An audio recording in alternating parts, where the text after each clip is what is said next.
Joining me now, NBC senior international correspondent Keir Simmons, Doug Heye, former Republican National Committee communications director who has worked with Johnson in the past, and Sir Peter Westmacott, former British ambassador to the United States. Welcome all. Sir Peter is also author of They Call It Diplomacy, 40 Years of Representing Britain Abroad. And now a big welcome to all, including Keir. First of all, Boris Johnson, fiercely fighting this for weeks. So what finally pushed him to this decision? Yeah. Well, I think in the end it became inevitable, Andrea. Just to give you an example, the morning news show on the radio this morning, that is an opinion leader, if you like, said 7 ministers have resigned, and then had to correct themselves. We mean 7 ministers have resigned since we've been on air. It just was an avalanche of people walking away, and Boris Johnson losing more than a quarter of his government. So we just saw this dramatic moment, Andrew, in the past few hours here in this history-making street. Boris Johnson walking out of 10 Downing Street there. And of course, in the past, we've seen prime ministers in tears. We've seen them try to really grab the moment with these speeches to make their play for history. Boris Johnson, we didn't hear an apology. There was no concession. Instead, he talked about effectively being forced out. He said the herd instinct is powerful, and when the herd moves, it moves. And then went on to say, well, them's the breaks. Now, I think for President Biden, this presents another challenge. We've already got political paralysis in France, Andrea. Now we have, frankly, political chaos here in the UK. It's not entirely clear that Boris Johnson will be able to stay as a caretaker prime minister till the fall, as he wants, because his own party, many senior members of his own party, appear to be messaging today that they don't think that is possible. And then, of course, when there is a new leader, who will that leader be? And will they have the authority needed on the world stage when they haven't stood for an election here in the UK? And just to give you an example of the international implications, Andrea, the Kremlin saying now it hopes for more professional people from the British government. The Russian Foreign Office describing Boris Johnson as going because he was hit by his own boomerang, and saying the moral of the story is not to seek to destroy Russia. Of course, that isn't the moral of the story. Frankly, the moral of the story here domestically is that Boris Johnson just got caught out bluntly lying again and again, and in the end the question was over his integrity, and his own party decided that he simply did not have the integrity to be prime minister. Andrea? It's just extraordinary. Sir Peter Westmacott, you had, this stellar career in the Foreign Service, to the very heights of the Foreign Service, ending as the ambassador to the U.S. You know it so well, your country, over these many decades. What does this mean?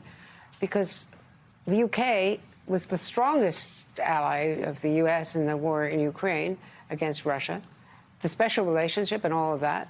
And what does it mean for Great Britain? Well, Andrea, it's good to see you again. Thanks for having me on. It is a rather extraordinary day, or a couple of days, and it is indeed a resignation which is about not policy, but about character, honesty, integrity, judgment. And those are issues which have been, I'm afraid, flaws in the Prime Minister's character for quite a long time. And plenty of his ministers did not feel this was right, and it was time for a change. He wouldn't go. What we noticed in his speech this morning, saying that he was going to stand down, and by the way, he has not yet resigned. He hasn't been to see the Queen, which is what you have to do in this country when you resign. He said he's going to go when a successor has been chosen. We saw regret that his colleagues had not accepted his arguments. We did not see, I'm afraid, regret for his own behavior and lapses and not telling the truth on a number of tricky and delicate issues. So it's a rather cathartic moment. He has said now that he's not going to depart from 10 Downing Street until his successor's been chosen. That could take 3 months or so. He's appointed a number of ministers to fill some of the vacancies, which your correspondent was explaining have arisen because of all those resignations. He will be in charge for the next few months. That worries a number of those who finally prized him out reluctantly, or persuaded him to say he will go. What does it mean for our relations with America, our most important ally? Well, I would hope not too much that is bad. Ukraine will remain solid. That is a non-partisan issue. The United Kingdom has played a leading role in terms of supporting Ukraine against the illegal Russian invasion. In some ways, it might be a little bit easier if we end up with a prime minister and a government which is less determined to drive a coach and horses through something called the Northern Ireland Protocol, which is part of our withdrawal agreement from the European Union, and which worries a lot of people on Capitol Hill, worries a lot of people in the Democratic administration, also actually in the Republican Party as well. And this has been something that Mr. Johnson and his Foreign Secretary Liz Truss have had very hardline views about, which disturbs a lot of people in Europe and more widely. That could conceivably change. But I think in other respects, the importance of the relationship with the United States will remain the same. But of course, it will depend hugely on who takes his place. And there's at least 10 people who've put their hat in the ring already. Well, informally anyway. It does sound chaotic. It's something that we, of course, have experienced in our politics here. Doug Heye, you know it so well. You've worked with Boris Johnson. He was sometimes considered the Donald Trump of the UK because of his populism and his appeal across parties and the way he actually managed to win in typically labor areas, which a previous Tory, candidates had not. Yeah, he laid out the successes that his administration has had, his prime ministership has had, and also that the Conservative Party has big electoral results. But what we've seen, over the past year is that the Conservative Party seems to be on the ropes. It's part of the reason that we've seen this move away from Boris Johnson by members of Parliament, by members of his cabinet. So while this is all very shocking, it shouldn't be a surprise. In politics, when your approval rating is high, you're bulletproof. When your approval rating is low, and his has been very low in recent weeks and months, it makes it much less sustainable to continue to hold on, especially as we see revelation after revelation. Let me ask you, Sir Peter, about the imprint that Boris Johnson has had on the UK and on the world because of Brexit. Is that going to be his legacy? I think his legacy will be two main things. One is he claims that he got Brexit done. Not entirely true. What he did do was get a package through the British Parliament, which his predecessor, Theresa May, had failed to get through, which legally anyway completed the process of the United Kingdom leaving EU. It's not done because there's a lot of messy elements to it. There's a lot of economic damage, and there is an unresolved bit of it to do with Northern Ireland and where the external border of the European Union is going to be. Is it going to be down the Irish Sea, or is it going to be across the middle of the island of Ireland? Which may sound arcane, but it's quite an important point for an awful lot of people. So that is unresolved. And the other thing that he will be remembered for is that immediately after getting his legislation through the British Parliament on Brexit, he won a resounding victory in a general election, which gave him an absolute majority of 80 people.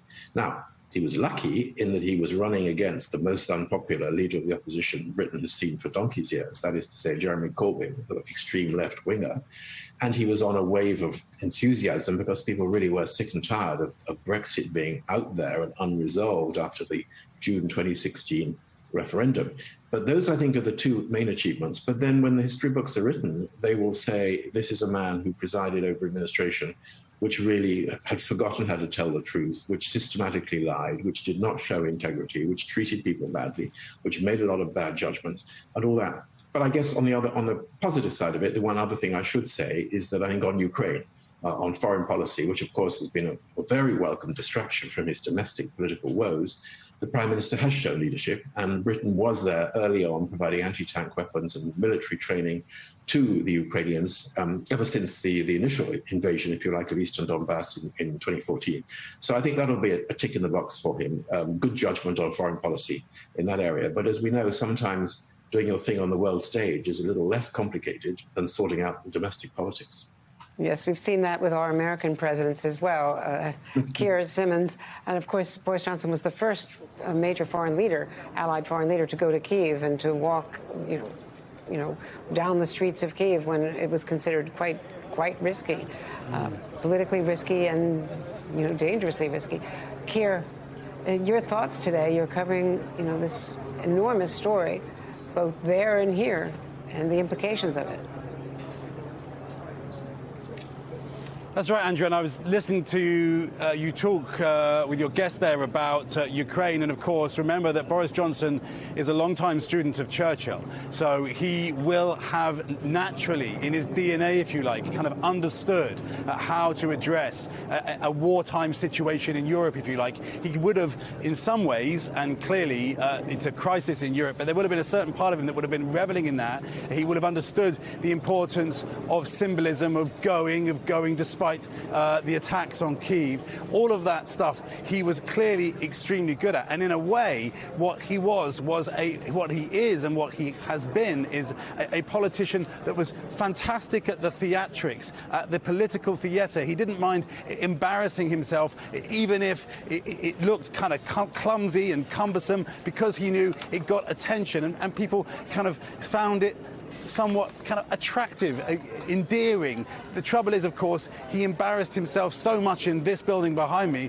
that in the end his party felt that he was frankly an embarrassment and that he would not be able to win the next election. That's the fundamental thing that's happened here. Politically, his party has decided Boris Johnson cannot win another election. Well, Keir Simmons, Doug Heye, and Sir Peter Westmacott, thanks to all of you. An extraordinary day in London.